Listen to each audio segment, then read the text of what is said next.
दशरथ जी ने मूर्छित अवस्था में रोते रोते जब तीनों को विदा किया तो कुछ बोल नहीं पाए। तीनों निकले। पूरी अयोध्या आज कौशल्या जी के भवन के बाहर बड़ी भारी अपार भीड़। हम नहीं जाने देंगे, राघव नहीं जाने देंगे। केकई को गालियां देने लगे। हठीली तेने काठानी मन में राम सिया भेजे तेरी वन में राम सब गाइए। आइए राम कथा में प्रवेश करें। वन में ओके कई तेने काठानी मन में राम सिया भेजे तेरी वन में राम सिया भेजे तेरी। भगवान बहुत समझाते हैं, मेरे माता पिता की चिंता करो। भरत नहीं है यहाँ, शत्रुघ्न नहीं है, मेरे पिताजी मूर्छित पड़े। देखो मेरी माँ मूर्छित, कितनी जोर जोर से चीख निकल रही है उसकी। मेरे माता पिता की रक्षा करो। 14 वर्ष के बाद हम वापस आए, हमको अपने माता पिता जीवित में मिले। कोई सुनने को तैयार है। अवध कहाँ जहाँ राम निवास हो, तहाँ दिवस जहाँ भानु प्रकाश हो। हम नहीं रुके। इधर आगे बढ़े वशिष्ठ आश्रम की ओर प्रभु बढ़ते जा रहे हैं। दशरथ जी को थोड़ा होश आया तो सुमंत्र पास बैठे बैठे रो रहे थे। कहा कि तीनों गए क्या? बोले हाँ। तीनों गए? बोले हाँ। निकल। दशरथ जी ने कहा दौड़ कर जाओ, रथ लेकर आओ। राम लक्ष्मण को तो पैदल चलने का अभ्यास है। विश्वामित्र जी के साथ अयोध्या से जनकपुर तक की पैदल यात्रा उन्होंने की है। मेरी जान की बिटिया तो इतने कोमल चरण है, उसके सीन दीन पगवन कठोरा, पलंग पीठ तज गोद हिडोरा, सीन दीन पगवन कठोरा। या तो माँ की गोद में रही है, या तो पिता के कंधे पर पीठ पर रही है, या तो हिडोले में रही है। सीता ने तो कभी धरती पर चरण नहीं रखा है। अगर वे दोनों वापस न लौटें तो मेरी ओर से प्रार्थना करके मेरी बिटिया को लौटा कर ले आना, जानकी को लौटा कर ले आना। उसको देखते देखते मैं अपने प्राणों को बचा के रखूंगा, नहीं तो मैं जीवित नहीं रहूंगा। क्या सुंदर लिखा है गोस्वामी जी ने, एक बार गा लीजिए। जो नहीं फिर धीर दो भाई, जो नहीं फिर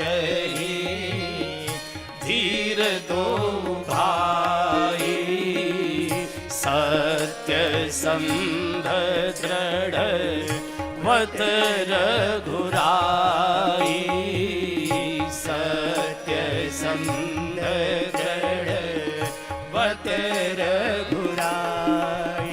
हाँ तो तुम विनय करो कर जोरी। मेरी ओर से हाथ जोड़कर प्रार्थना करना। विनय करो कर जोरी, फेरिए प्रभु मिथिलेश किशोरी, फेरिए प्रभु मिथिलेश किशोरी। पितु ग्रह कबहु ससुराई, पितु गृह कबहु ससुरारी। हाँ रहे जहाँ रुचि हो तुम्हारी, रहे जहाँ रुचि हो तुम्हारी। पितु ग्रह कबहु ससुरारी, पितु ग्रह कबहु ससुरारी।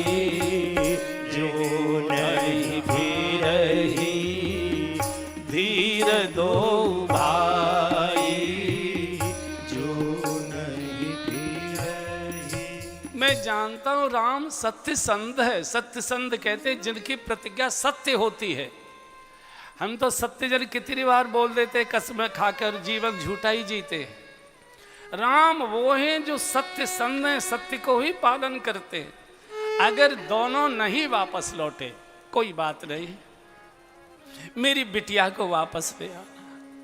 फिर ये प्रभु मेरी ओर से हाथ जोड़ कर कह दे, प्रभु जानकी जी को वापस कर दे। फिर ये प्रभु मिथिलेश किशोरी, महाराज जनक की लाडली बिटिया कैसे लाड प्यार से पाली गई है जनकपुर में, जिसने कभी धरती पर पैर नहीं रखा। सीन दीन भगवन कठोरा में कुछ कर नहीं पाया, कैसे वन में चलेगी, कैसे भूमि का शयन करेगी, कैसे कच्चे कच्चे कंदमूल पर खाए। मेरी ओर से वापस कर देना और मेरी ओर से प्रार्थना कर देना जानकी बिटिया को, बेटी जहां तुम्हारा मन लगे, पितुगृह कबहू कबहू ससुरारी, रहे हो जहां रुचि हो। देखिए आज से हजारों वर्ष पूर्व दशरथ जी ने माताओं के लिए, बिटियों के लिए, महिलाओं के लिए उनकी सुरक्षा की कितनी बड़ी आचार संहिता प्रकट की है। महिला केवल दो ही जगह सुरक्षित होती है, या तो पिता के घर या तो पति के घर। कहीं उसकी सुरक्षा नहीं है, न बहनोई के यहाँ, न चाचा के यहाँ, न ताऊ के यहाँ, न मामा के यहाँ, न मित्र के यहाँ। कहीं महिला बेटी सुरक्षित रही होगी। ये हजारों वर्ष पूर्व का ये सिद्धांत दशरथ जी ने दिया है। पितुगृह कबहु कबहु ससुरारी, रहो जहाँ रुचि हो तुम्हारी। यहाँ से चले वशिष्ठ आश्रम पहुँचे, वशिष्ठ जी का आशीर्वाद लिया, यहाँ से प्रभु को रथ में बिठाया, सारी अयोध्या साथ चले। भगवान बहुत समझाते हैं, मेरी माँ को बचाओ, मेरे पिताजी की रक्षा करो, उनको बोले नहीं राघव, जहाँ राम, हमारे लिए अयोध्या वो है जहाँ राम रहेंगे, हम नहीं जाएंगे। बिना राम के अयोध्या में हम नहीं रहेंगे। भावावेश में सब चल दिए, बूढ़े बच्चे बीमार सब चले। भगवान कह रहे क्या करे, इतनी बड़ी भीड़ को कहाँ लेकर जाएंगे जंगल में, इतने सुख सुविधाओं में पड़े हुए हैं। राज पूरी अयोध्या तो वैभव से भरी हुई है, लेकिन भावावेश में तमसा नदी के किनारे रात्रि को विश्राम किया। कुछ भगवान की माया रही होगी, कुछ देवताओं की माया, जो भी कारण रहा होगा, गहरी नींद आ गई। और बंधुओं, जो सोवत है सो खोवत है, जो जागत है सो पावत है। वेद भगवान कहते उत्तिष्ठित जागृत प्राप्य वरान निबोधत। उठो जागो और लक्ष्य को प्राप्त करने के लिए प्रयत्न करो। भगवान तुम्हारे साथ है, काल तुम्हारे साथ है, भक्ति महारानी जानकी तुम्हारे साथ है। तो अभी तुम सो रहे हो, तो अभी सो रहे हो। भगवान का नाम तो सोते को जगाता है, काल का भय तो सोते को जगाता है, भक्ति महारानी तो सोते को जगाती है। तुम सो रहे हो, राम कैसे रहेंगे तुम्हारे बीच में। भगवान ने समुद्र को कहा, समुद्र बहुत भावावेश में, सब लोग बड़े लाड़ प्यार से पले हैं, आगे चल के बहुत कठिनाई होगी। ऐसा रथ को खोज मारे रथ का उताता, पता न लगे। सवेरे जागेंगे, रो पीट के अपने घर चले जाएंगे, कम से कम 14 साल चैन से अपने घरों में रह तो लेंगे, बड़ी मुश्किल हो जाएगी आगे इनको। रात में प्रभु निकल गए। सुबह जब जागे लोग, और न रथ न सुमंत्र न भगवान न लखन न जानकी जी, हाहाकार मच गया, हाहाकार मच गया। सभी नौजवानों ने घोषणा कर दी कि हम नहीं जाएंगे बिना राम के, हम यही तमसा में डूबकर प्राणांत करेंगे। अरे बूढ़े बूढ़े लोग रो पड़े, अरे भैया हमारे ऊपर तो विधाता ने वैसे ही वज्रपात कर दिया है। अरे तुम भी हमको मारना चाहते हो, तुम भी हमको मारना चाहते हो। अच्छा एक बात बताओ, तुम राम भक्त हो कि नहीं हो? बोले बिल्कुल है। भक्त किसे कहते हैं? भक्त कहते हैं जाई विद राखे राम ताई विद रहे। अपनी कोई भक्त की इच्छा नहीं होती, जैसे भगवान रखना चाहे हम उसी में राजी हैं। जाई विद राखे राम ताई विद रहे। अगर भगवान हमको साथ ले जाना चाहते तो चुपचाप बिना बताए अंधेरे में निकल कर क्यों जाते? इसका अर्थ है भगवान हमको साथ लेकर नहीं जाना चाहते थे।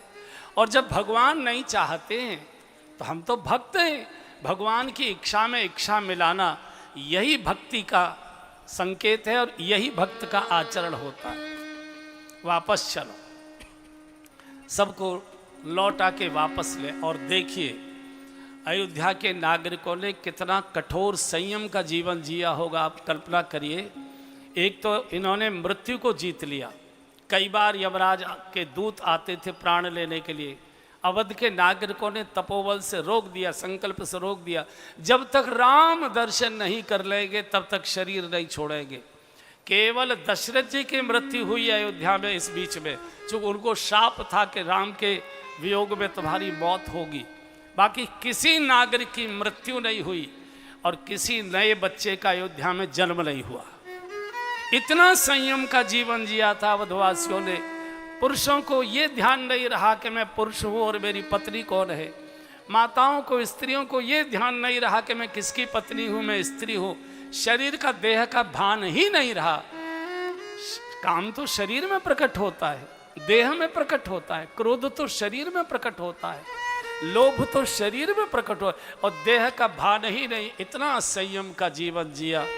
चलते चलते यहाँ से गंगा जी के किनारे शंगवेरपुर पहुँचे। एक छोटा सा झोंपड़ियों का छोटा सा माजरा, नगला क्या कहते हैं छोटे से गांव को, छोटा सा जो होता ना माजरा कहते होंगे, या हमारे यहाँ तो ब्रज में नगला कहते हैं। छोटा सा एक गांव, मल्लाह जाति के लोग, मजदूरों का एक छोटा सा गांव था। यहाँ का राजा था गुह। गुह की ननसाल अयोध्या में थी। गुह की माँ अयोध्या की बिटिया थी। तो गुह को पता लगा कि प्रभु श्री राम आए हैं। अरे दौड़ कर आया है, कंद मूल फल लेकर आया, चरणों में टोकरी रखी है, साष्टांग दंडवत किया है। प्रभु बड़ी कृपा हो गई, बड़ी कृपा हो गई। आज पुरानी पुरानी बातें भगवान करने लगे। देखो जो बालक होते हैं ना 14 वर्ष तक के, वो ना कोई अमीर के होते हैं ना गरीब के होते हैं, सब मित्र होते हैं। ये अमीरी गरीबी बड़ी, ये तो 14 वर्ष के ऊपर समझ में आती है कि ये हमारे नौकर का लड़का है, कि हमारी नौकरानी का लड़का है। उसके पहले तो सब साथ साथ ही खेलते, पीठ पर साथ साथ चड्डू खिलवाते हैं। न कोई राजा का भाव होता है, न रंक का भाव होता है। पुरानी पुरानी बातें। तो भगवान कहते देखो कितना आनंद आता था और बहुत अच्छा लगता था। बच्चे कैसे हैं तुम्हारे, सब कुशल है कि नहीं? तो गुह ने कहा कि प्रभु आप आ गए, अब कुशल ही कुशल है। अब मेरी एक प्रार्थना है, मेरे नगर में पधारिए, अपने श्री चरण मेरे नगर में लेकर के चले। लक्ष्मण जी हंसने लगे। देखो मूर्ख का दिमाग खराब हो गया। भगवान ने जरा सी लिफ्ट दी, जरा से झोंपड़ियों के माजरे को कह रहा है कि मेरे नगर में पधारिए। तो गुह ने देख लिया कि लक्ष्मण जी व्यंग की हंसी है। हमारी माताएं जब व्यंग की हंसी हंसती है ना, उनकी पहचान है या तो रूमाल उनके दांतों में लगा होगा या तो साड़ी का पल्ला उनके दांतों में लगा होगा। अगर वो साड़ी का पल्ला चबाती हुई हंस रही हैं, मुस्करा रही हैं, या रूमाल मुंह में लगा के हंस, तो समझ लो व्यंग की हंसी है, वो व्यंग की हंसी। तो गुह ने कहा लक्ष्मण जी शायद आप मेरी बातों पर हंस रहे हैं। बोले हंसना स्वभाव है कि मेरे यार, ये तेरा तो गांव भी नहीं है, गांव सभा भी नहीं है, तेरा जरा सा माजरा, और तू कहता है कि मेरे नगर में पधारिए। ये कोई नगर है क्या? नगर तो अयोध्या है, नगर तो मिथिला है, नगर तो काशी है, नगर तो प्रयाग है, ये कहां से नगर आ गए? गुह ने कहा लक्ष्मण जी नाराज मत होइए, अब मेरा नगला नगला नहीं रहा, मेरा माजरा माजरा नहीं रहा। थोड़ी गूंज कम करो। ये महानगर हो गया, और अयोध्या महानगर नहीं है, उजड़ा हुआ नगला हो गया है, उजड़ा हुआ माजरा हो गया। तो लक्ष्मण जी ने पूछा कि तेरे इस माजरे को किसने मान्यता दे दी, किस सरकार ने दे दी महानगर पालिका की? बोले सुमित्रा माँ ने। सुमित्रा माँ ने? सुमित्रा माँ ने क्या बोल दिया? बोले याद करो सुमित्रा माँ ने आपको क्या समझाया था? अवध तहाँ जहाँ राम निवासु, अवध तहाँ जहाँ राम निवासु, तहाँ ही दिवस जहाँ भानु प्रकाशु,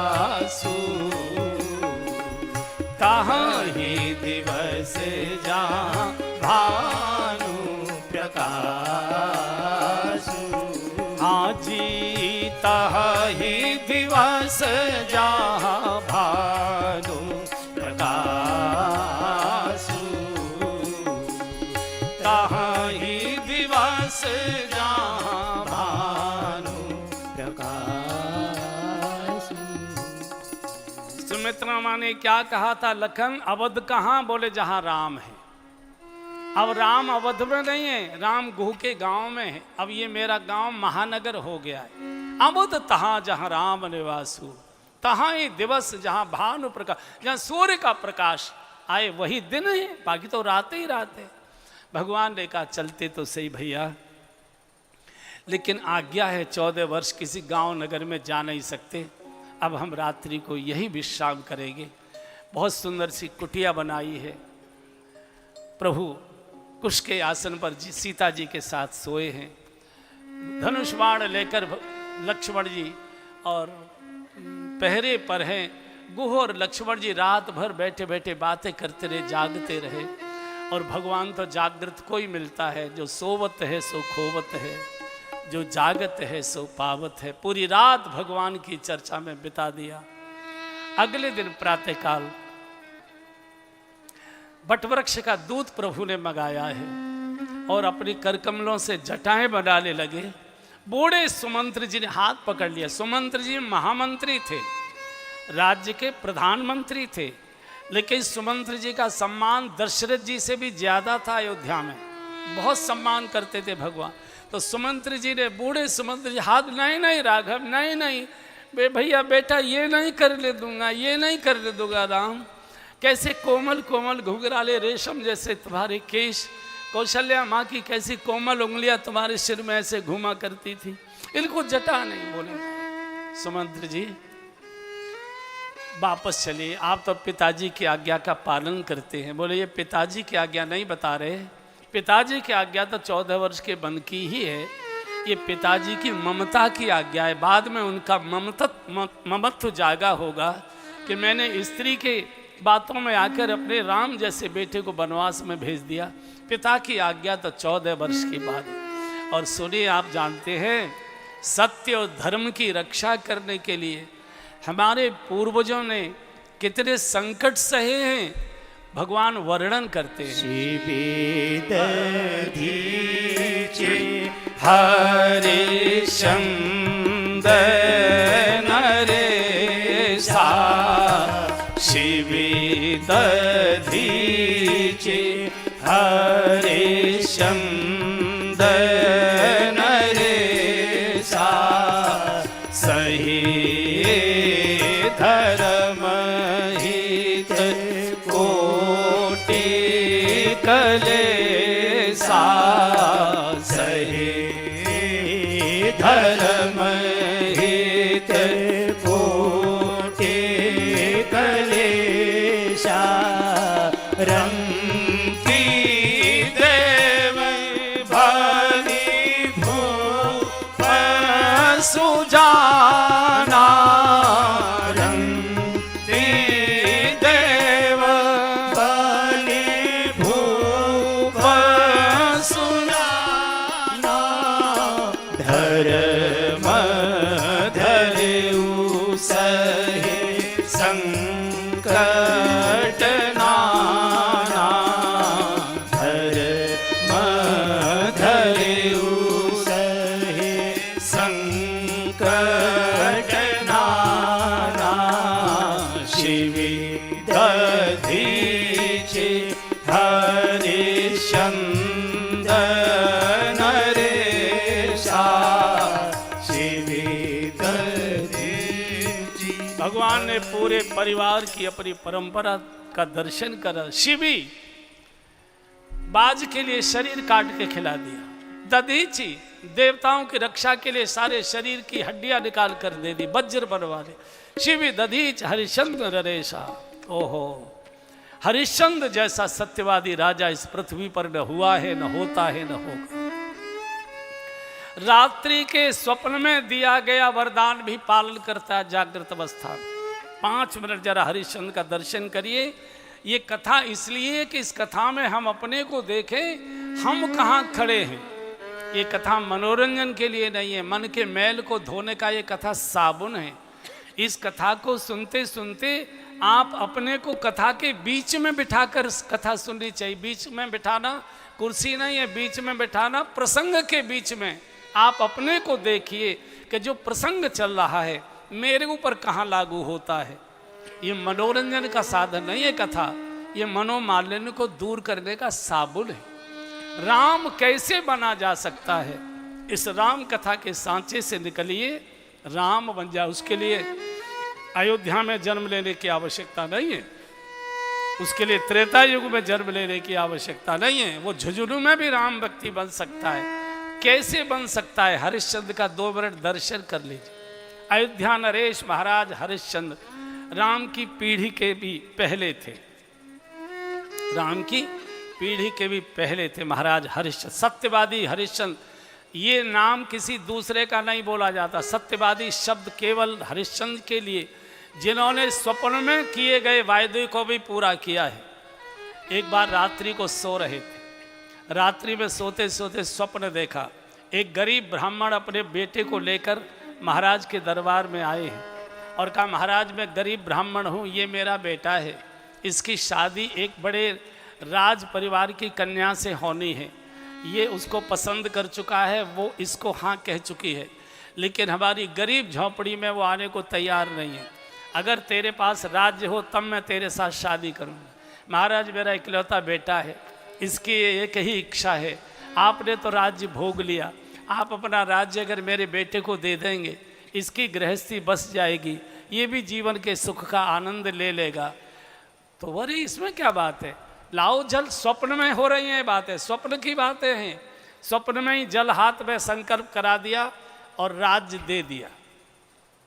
अगले दिन प्रातःकाल जब महाराज हरिश्चंद्र जागे तो महाराज का चेहरा बड़ा उतरा हुआ, उदास। रानी ने पूछा, तारा ने, महाराज क्या हुआ आपको, तेज कहाँ गया आपके चेहरे का, आभा कहाँ चली गई आपके चेहरे की, अलौकिकता कहाँ चलेगी आपके चेहरे की, आप इतने गिरे गिरे से क्यों दिखाई दे रहे हैं। चूंकि रात्रि को राज्य हार चुके हैं, राज्य दे चुके हैं। बोले नहीं नहीं कोई बात नहीं, तुमको ऐसा नहीं, नहीं मुझे लग रहा है। स्नान आदि से निवृत्त हुए थे और जाकर जैसे ही सिंहासन पर पूजा आदि से निवृत्त होकर बैठे ही थे, सेवक ने आकर द्वार से समाचार दिया, महाराज की जय हो, महाराज कोई ब्राह्मण देव आपसे मिलना चाहते। बोले बुलाइए। आ गए।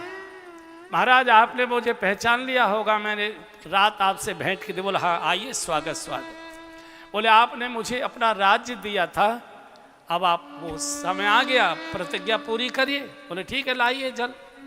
बोले जल क्या करना है, आपने रात्रि में सपने में वो जल लेकर संकल्प कर दिया, अब आप राजपाट छोड़िए। ठीक है। तो महाराज ने राजसी वेश उतार दिए। रानी ने कहा क्या हुआ। बोले हम तीनों को, बेटे को भी और तुमको भी राजपाट छोड़कर वन में जाना है, ब्राह्मण देव को हमें राज्य दे चुके। अरे पूरी प्रजा में हाहाकार मच गया, महाराज ये ब्राह्मण नहीं है, राक्षस से गर्विता है, आपको अपनी चतुराई में इसने ठग लिया, नहीं जाने देंगे। लोग सड़कों पर लेट गए, सड़कों पर। रानी जो रेशम की साड़ियां परिधान धारण किए, हीरों के जवाहरातों के आभूषणों से लदी रहती थी, सब उतर वाले। अब राज्य मेरा है, यहाँ से आप केवल वस्त्र पहन कर जा सकते हैं और कोई वस्तु ले नहीं जा सकते। जब शोभा यात्रा में महाराज महारानी जी निकला करती थी, सुवर्ण की बग्गियों में बैठकर पूरा नगर अयोध्या दर्शन करता था। आज राजा रानी पैदल नंगे चरण नंगे पैर अयोध्या की सड़कों से जा रहे। छोटा बालक रोहित 6-7 वर्ष का बालक है, वो पिताजी के साथ पैदल पैदल जरा पूरी अयोध्या पछाड़ खा खा कर रो रही। अरे क्या कर दिया, ये ब्राह्मण नहीं हो सकता, ये कोई दुष्ट है, ये कोई राक्षस है, ये ब्राह्मण वेश में आया है। बहुत हाहाकार अयोध्या में मच गया। आगे चलकर इसी ब्राह्मण देव ने महाराज को फिर रोक लिया। राजन दक्षिणा की भी दक्षिणा दी जाती है, जब दान दिया जाता है तो उसकी दक्षिणा भी दी जाया करती है। दान तब पूरा माना जाएगा जब दान देने की दक्षिणा आप देंगे। कितनी है। बोले 1.25 मन सोना, 1.25 मन सोना इसकी दक्षिणा है। बोले महाराज अब मौका दीजिए, कुछ समय का मजदूरी करके आपको देंगे, राज्य तो अब आपका हो गया, यहाँ से तो हम किसी से मांग नहीं सकते। चलते चलते पैदल चलाने जा रहा है। महारानी के तलवों में छाले पड़ गए, महाराज के स्वयं छाले पड़ गए। छोटा सा बालक चेहरा लाल हो गया, पसीने से लथपथ हो गया, खाने को कुछ नहीं, भूखे प्यासे चले जा रहे हैं। किसी ने यही ब्राह्मण एक व्यक्ति का वेश बनाकर आ गए। क्या बात है, कहाँ जा रहे हैं आप, बड़े दुखी दिखाई देते हैं। बोले हम अपनी बिक्री करने जा रहे हैं, एक ब्राह्मण देवता का हमारे ऊपर कर्ज है और तो हमारे पास चुकाने का कोई साधन नहीं। हमने सुना है कि काशी में मनुष्य बेचे और खरीदे जाते हैं, तो हम वहाँ जाकर अपने शरीर को बेचेंगे, कर्जे से मुक्त होंगे। बोले चले जाओ और उस चौराहे पर एक मैदान है, वहाँ काशी में बैठ जाना और अपने सिर पर फूस का पूंजा लेकर बैठोगे तो खरीदने वाले आकर पहचान लेंगे कि तुम बिक्री को आए हो। दोपहरी में चलते चलते थके मांदे पहुँच गए काशी के उस मैदान में। बार बार बालक कहता है, पिताजी काशी कितनी दूर है, पिताजी काशी कितनी दूर है। अब चला नहीं जा रहा है, पिताजी पैर में छाले पड़ गए, छाले फूटने लगे। हरिश्चंद्र की आंखों से आंसू गिरते, मखमल के गद्दों पर विचरण करने वाला मेरा बालक और महारानी नंगे पैर इस रेती में चल रहे हैं, छाले फूट फूट कर पड़ते जा रहे हैं, नए नए छाले पड़ते जा रहे हैं। पहुंच गए, तीनों बैठे। फिर आ गए ब्राह्मण देव, फिर आ गए ब्राह्मण देव। राजन दोपहर हो चुका है। अरे महाराज धैर्य रखे, ब्राह्मण तो बड़े कोमल स्वभाव के होते हैं, आप ऐसे कठोर क्रूर क्यों हो गए। बोले श्राप के लिए तैयार हो जाइए, सायंकाल सूर्यास्त तक की प्रतीक्षा है। प्रतीक्षा करे महाराज। इतने में यही ब्राह्मण देव, ये कोई और नहीं थे, ये विश्वामित्र जी थे। एक बार स्वर्ग में इंद्रलोक में बैठक हो रही थी सारे देवताओं की, तो वहाँ ये बहस चल रही थी कि आज पृथ्वी पर कोई अगर सूर्य का प्रकाश है तो महाराज हरिश्चंद्र के तप का, तेज का और सत्य का प्रकाश है। सूर्य में कोई प्रकाश नहीं है। वो इतने बड़े दानी हैं कि वो किसी को भी निराश वापस नहीं करते, जो चाहे सो मांगे। उस सभा में विश्वामित्र जी भी बैठे थे। विश्वामित्री रक्त से क्षत्रिय हैं और क्षत्रिय थोड़ा सा होता है, थोड़ा अहंकारी होता है। उनके सत्य के मार्ग को, पथ को, प्रतिज्ञा को कोई डिगा नहीं सकता। बोले कोई नहीं डिगा सकता, प्राण दे सकते हैं लेकिन सत्य से वो डिग नहीं सकते। इन लोग का हम जाएंगे। और यही विश्वामित्र जी स्वप्न में ब्राह्मण का वेश बना कर आए। कभी किसी की प्रतिज्ञा को डिगाने का षड्यंत्र नहीं करना चाहिए। अगर किसी ने व्रत लिया है, प्रतिज्ञा ली है, तो आप अगर उसमें पूरा करने में सहयोगी हो सकते हैं तो बहुत अच्छी बात है, लेकिन धोखे से डिगाने वाला नरकगामी होता है। और इसलिए विश्वामित्र जी को कभी सम्मान नहीं मिला इसके कारण से। सम्मान जब राम की शरण में आए हैं विश्वामित्र जी, तभी इनको सम्मान प्राप्त हुआ है। तो यही विश्वामित्र जी फिर आ गए ब्राह्मण वेश। महाराज आधा दिन बीत गया। अरे महाराज धैर्य रखो। इतने में यही विश्वामित्र जी एक बूढ़े ब्राह्मण का वेश बना कर आ गए।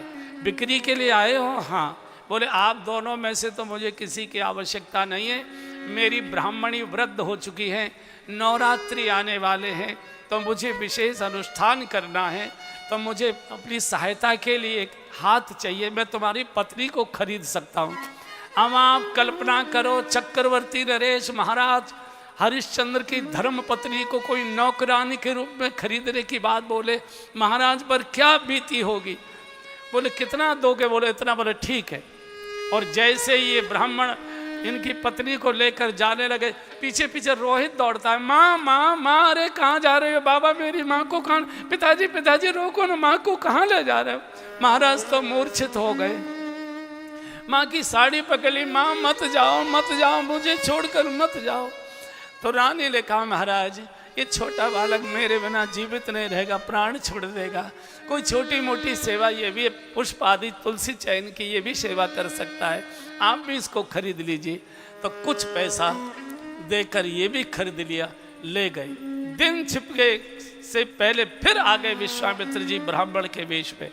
राजन सूर्यास्त की ओर है, शाप के लिए तैयार। अरे महाराज इतने कठोर मत बनिए, अभी सूरज है, हम सूर्यवंशी, सूर्य नारायण हमको पाप नहीं करने देंगे, हमारे पुरखे, धैर्य रखो। एक चांडाल के वेश में यही विश्वामित्र जी आ गए। मोटा सा डंडा लेकर, काला काला शरीर, बड़ी भयानक जटाएं, पूरा शरीर धूल धूसरित राख से बिक्री को आए हो? हाँ। कितना चाहते हो? तो जो शेष कर्जा बचा था, बोले हमारे ब्राह्मण देव हैं ये, इनको कर्जे से हमको मुक्त करना है, हम मुक्त होना चाहते हैं, इतना आप सोना इनको दे दीजिए, हम कर्जा से मुक्त होकर शरीर छोड़ना चाहते। खरीद कर ले गए और सीधे जो काशी का सबसे बड़ा मरघट है, जहाँ प्रतिदिन सैकड़ों लाशें आती है, जलती है, चारों ओर धुआं ही धुआं, दुर्गंध ही दुर्गंध, चीखें ही चीखें, चिल्लाहट ही चिल्लाहट, चारों ओर कुत्ते सियार मांस के लोथड़े खींच खींच कर ले जा रहे। इत्रों में स्नान करने वाले, मखमल के गद्दों पर विचरण करने वाले, मखमल के गद्दों पर शयन करने वाले चक्रवर्ती नरेश महाराज हरिश्चंद्र उस अंधकार भरे, धुआं के बदबू भरे, दुर्गंध भरे वातावरण में सांस नहीं ली जा रही है। लाशें पड़ी है, जलाई जा रही है, कुछ अधजली पड़ी है, कुछ जलने की प्रतीक्षा कर रहे हैं। परिवारजन बैठे बैठे चीख चीख कर विलाप कर रहे, रो रहे, कुत्ते भौंक रहे, सियार चिल्ला रहे। इतना भयानक कोहराम दृश्य महाराज ने तो कभी कल्पना नहीं की थी। सांस नहीं ली जा रही है। पूरा मरघट घुमा के दिखा दिया, बोले ये तुम्हारा साम्राज्य है, इससे तुमको हर लाश से टैक्स वसूलना है और प्रतिदिन मुझे हिसाब करना है। बोले मेरे भोजन की क्या व्यवस्था? भोजन की हमारे पास व्यवस्था नहीं है। ये विश्वामित्र जी है, भोजन की व्यवस्था तुमको कर, मैं कहाँ करूँगा? बोले जो लाशों पर पिंड चढ़ाया जाता है, इसमें जो आटा बच जाता है, इसी को गूंथ कर इन्हीं लाशों पर बाटी बनाकर सेको, यही तुम्हारा भोजन होगा। आप कल्पना करो, सुवर्ण के थाल में 56 भोग का आहार करने वाला चक्रवर्ती नरेश सत्य की रक्षा के लिए किस सीमा तक पीड़ित किया जा रहा है। नाक नहीं खुलती है, सांस नहीं ली जाती है। इधर ब्राह्मण देवता, यही विश्वामित्र जी जो ब्राह्मण के रूप में पत्नी को तारा को और बेटे को रोहित को ले गए थे, कहा देवी नवरात्रि पर कल से शुरू हो रही है, आज चौका लगाओ, चौक पूरो, कल से अनुष्ठान प्रारंभ हो जाएगा। बालक जाओ तुम बाग में से सुंदर सुंदर पुष्प चयन करके लाओ, बेला इस समय खिलने वाला होगा, श्वेत रंग के पुष्प, ये रात्रि को चंद्रमा की रोशनी में खिलते, जाओ। तो तारा तो चौका लगा रही थी। छोटा बालक 8-7 वर्ष का बालक टोकरी लेकर कूदता हुआ गया और जैसे ही बाग में प्रवेश किया, पूरा एकदम बाग फूलों से खिला हुआ है, महक आ रही है बेले की, गदगद हो गया। टोकरी भर कर ले जाऊंगा, गुरुजी प्रसन्न हो जाएंगे। और जैसे ही बेले के फूल चुनना शुरू किया, विश्वामित्र जी कोवरा नाग बनकर बेले से लिपटे हुए थे चुपचाप, यह परीक्षा चल रही है।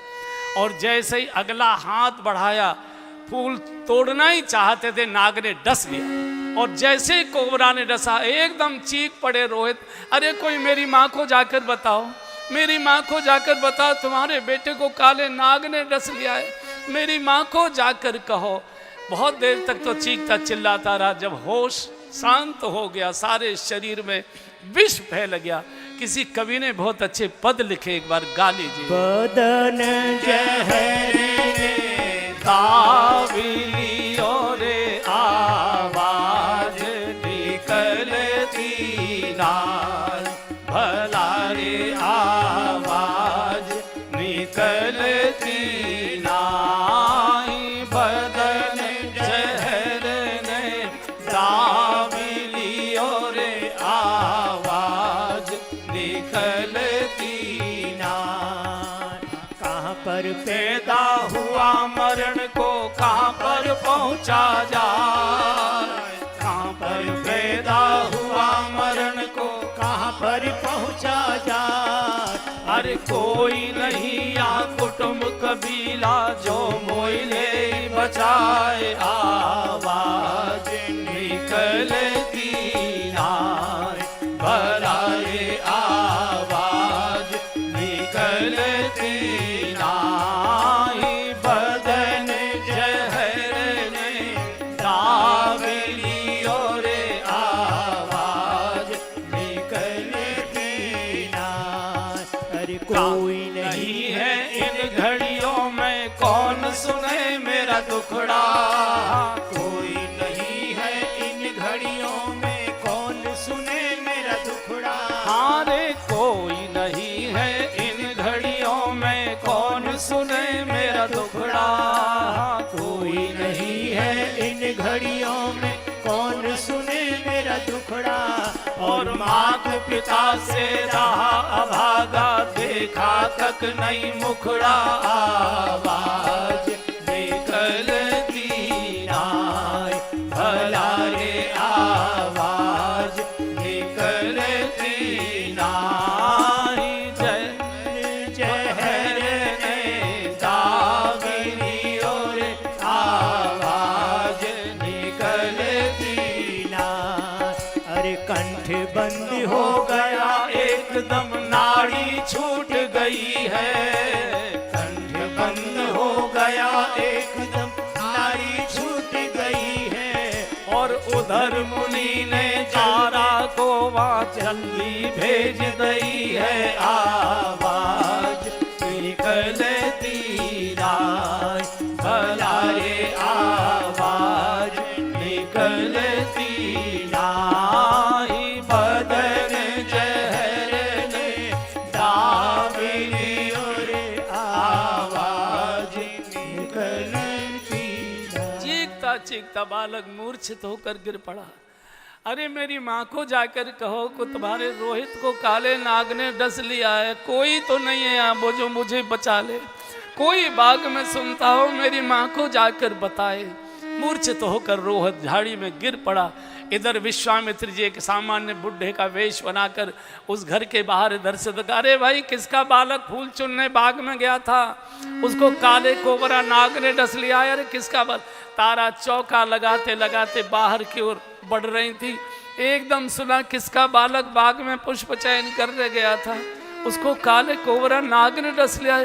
चीख पड़ी, मेरा भैया, मेरा बेटा, मेरा रोहित। अरे राम से ऐसे चीख कर जब दौड़ने लगी ब्राह्मण वेश में, यही विश्वामित्र, खबरदार पैसे से खरीद कर लाया हूँ, पहले चौका लगाओ, चौक पूरो व्यवस्थाएं करो। अरे बाबा मेरे बच्चे को नाग ने डस लिया है। आप ब्राह्मण देवे, ब्राह्मण इतने कठोर क्रूर नहीं होते, ब्राह्मण बहुत कृपालु दयालु होते हैं। बाबा मैं अनाथ हो जाऊंगा, मेरा कोई दुनिया में एक बालक था जिसका मुख देखकर मैं जीवित रहती थी, बच्चे को नाग ने बोले बिल्कुल नहीं, शाप दे दूंगा पूरी। अब कल्पना करो, इकलौती अभागिन माँ का बेटा नाग ने डस लिया और ये जाने नहीं दे रहे। चौका लगाया, सारी व्यवस्था की है, और जैसे ही इससे मुक्त हुई बदहवास पछाड़ खाती गले में चिल्लाते चिल्लाते, मेरा बेटा, मेरा भैया, मेरा लाल, मेरा रोहित। और बाग के अंधकार भरे वातावरण में पागलों की तरह कभी इधर दौड़ती है, ओ भैया, ओ रोहित, अरे तुम्हारी माँ पुकारती है, बेटा कहाँ बैठे हो, कहाँ गिरे हो, कहाँ बैठे हो। दौड़ते दौड़ते एक झाड़ी में देखा कि एक लाश जैसी पड़ी हुई है, और देखा बेटा रोहित एकदम पछाड़ खाकर गिर पड़ी। बेटे की लाश को छाती से लगाकर जो रुदन किया है, रात्रि में जब माताएं रुदन करती है, बहुत अटपटी लगा करती है, बहुत भयानक स्थिति दिखाई देती है। कोई माँ बहन जब रात्रि के अंधेरे में चीख चीख कर रोती है, आज तारा की वही स्थिति हो गई।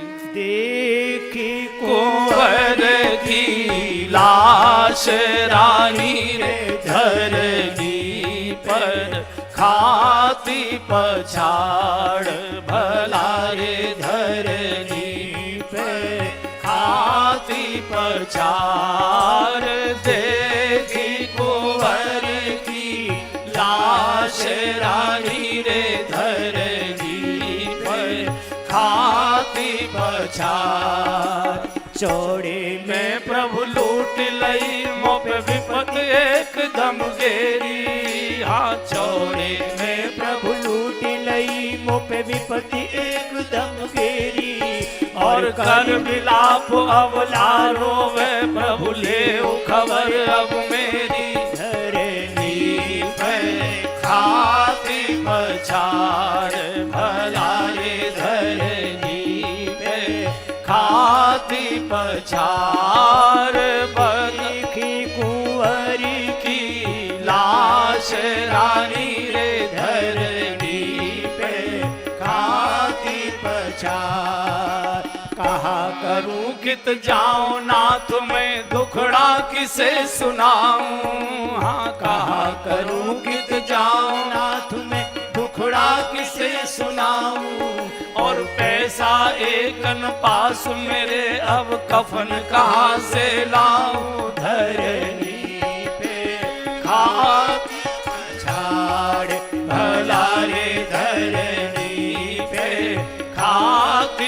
पछाड़ देखी कुंवर की लाश रानी रे धरती पे खाती पछाड़। सिर पीटे और छाती धुन रे कहाँ करूं मेरे लाल, सिर पीटे और छाती धुन रही कहाँ करूं मेरे लाल। और पेट गान लई थारा करिए जरा ख्याल धरनी पे खाती पछाड़ भलाई धरनी पे खाती पछाड़ देखी कुंवर की लाश रानी रे धरनी पे खाती पछाड़। बेटे की लाश को छाती से लगाती है, बार बार मुख चूमती है, माथा सूंघती है, छाती से लगाती है, सिर सहलाती है, पीठ पर।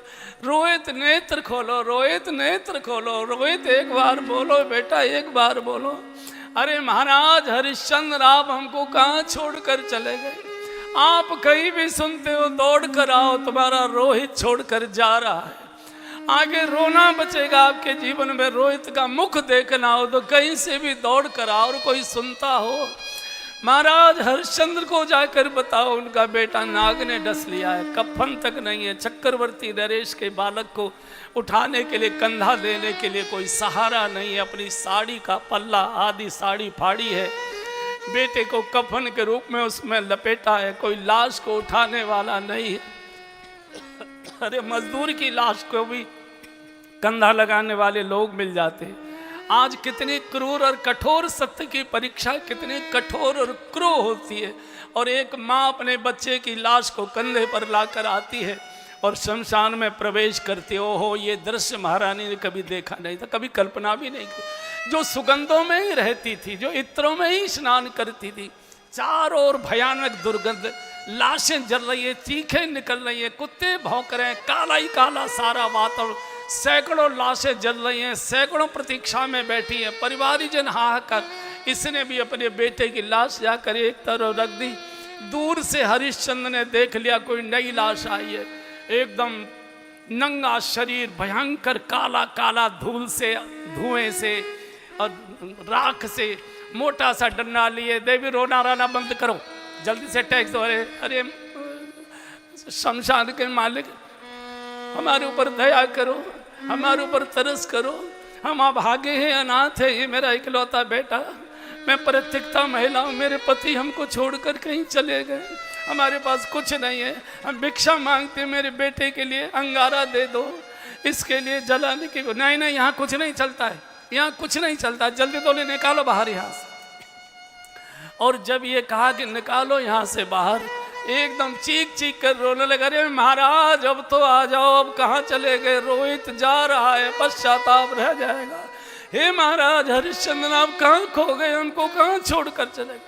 और जैसे ही महाराज हरिश्चंद्र रोहित का डंडा लेकर, जो महाराज चांडाल के रूप में हरिश्चंद्र खड़े थे, बोले देवी तुम कौन हो? बोलो ये मत पूछो कौन, ये मैं एक अभागिन महिला हूँ, नारी, ये मेरा अभागा बेटा है, नाग ने डस लिया, इसके पिता मेरे पति हमको छोड़कर कहीं चले गए, मैं नौकरानी का जीवन जी रही थी, मेरे बच्चे को नाग ने डस लिया है। कौन थे इनके? ये नहीं बताऊंगी कौन थे इनके पिता। आप सुन रहे हैं महाराज हरिश्चंद्र, महाराज हरिश्चंद्र कह के मैं विलाप कर रहे हैं। और जैसे ही महाराज हरिश्चंद्र ने सुना, ये तारा, ये मेरा बेटा रोहित, एकदम आंसू पहुंचे। रानी तुम, ये मेरा बेटा। और जैसे ही चांडाल के वेश में मोटे से डंडे के साथ नंग धड़ंग महाराज को देखा। महाराज आप चांडाल के वेश में, आपका मुकुट कहाँ चला गया, आपका छत्र कौन छीन कर ले गया, आपका राज्य कहाँ चला गया, आप चांडाल के वेश में।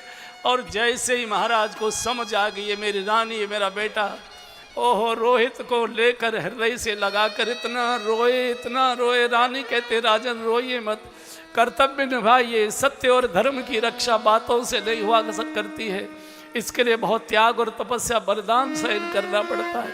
रोहित हमारे लिए इतने दिनों के लिए आया था, कोई बात नहीं, आप अपना धर्म निभाइए, कर्तव्य निभाइए।